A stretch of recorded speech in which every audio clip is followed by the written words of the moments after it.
Hello friends, movies all অ্যাবাউটে আপনাদের স্বাগত। ধড়ক 2 মুভিটি রিলিজ করে গেছে, যেখানে মুখ্য চরিত্রে সিদ্ধান্ত চতুর্বেদী ও তৃপ্তি ডিমরি। গল্প সম্পর্কে যদি বলি, সিদ্ধান্ত একটি দলিত পরিবারের ছেলে যে একটি ল কলেজে পড়তে যায় এবং সেখানে গিয়ে তার ভালোবাসা হয় একটি উঁচু জাতির মেয়ে অর্থাৎ তৃপ্তি ডিমরির সাথে। কিন্তু জাত আলাদা হয়, সিদ্ধান্তকে প্রচুর প্রতিকূলতার সম্মুখীন হতে হয়।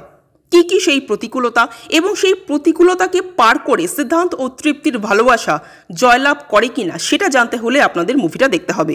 এক কথায় বললে এটা একটা বেশ ভালো মুভি হয়েছে। এটা মূলত একটা তামিল মুভি পেরিয়ারাম পেরুমালের রিমেক, ফলে তুলনা কিন্তু না চাইতেও চলে আসবেই। সবচেয়ে যেটা ভালো লাগলো এই মুভির তা হলো এখানে সকলের অভিনয়, বিশেষ করে সিদ্ধান্ত চতুর্বেদী ফাটিয়ে কাজ করেছেন এই মুভিতে। তার দুঃখ, রাগ, ফ্রাস্ট্রেশন সমস্ত অনুভূতিগুলোকে দুর্দান্তভাবে ফুটিয়ে তুলেছেন তিনি। এবং এই একই কথা তৃপ্তি ডিমরির ক্ষেত্রেও প্রযোজ্য। দারুণ একটা পারফরমেন্স দিয়েছেন।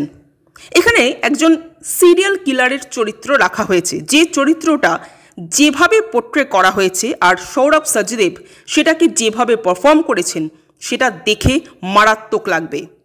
কিন্তু আসল মুভিতে এই সিরিয়াল কিলারের চরিত্রটাই দেখে রীতিমতো ভয় লাগবে। আসলে অরিজিনাল মুভি অর্থাৎ পেরিয়ারাম পেরুমাল ঠিক যতটা ভালো হয়েছে, ধড়ক 2ও কিন্তু ঠিক ততটাই ভালো হয়েছে। তফাৎ শুধু একটাই, পেরিয়ারাম পেরুমাল অনেক বেশি র মুভি, অনেক বেশি রিলেট করা যায় মুভিটার সাথে।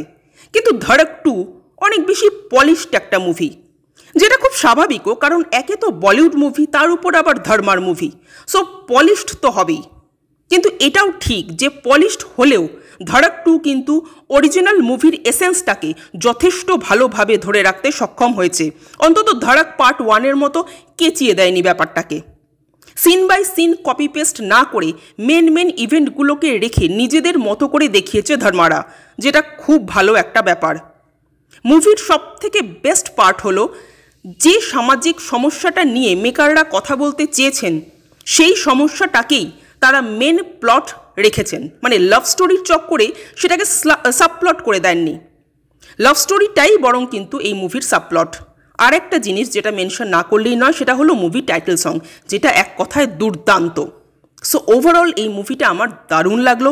আপনাদের কেমন লেগেছে কমেন্ট করে জানাবেন। আর আমাদের ভিডিও ভালো লেগে থাকলে প্লিজ লাইক, শেয়ার ও সাবস্ক্রাইব করতে ভুলবেন না। Thank you.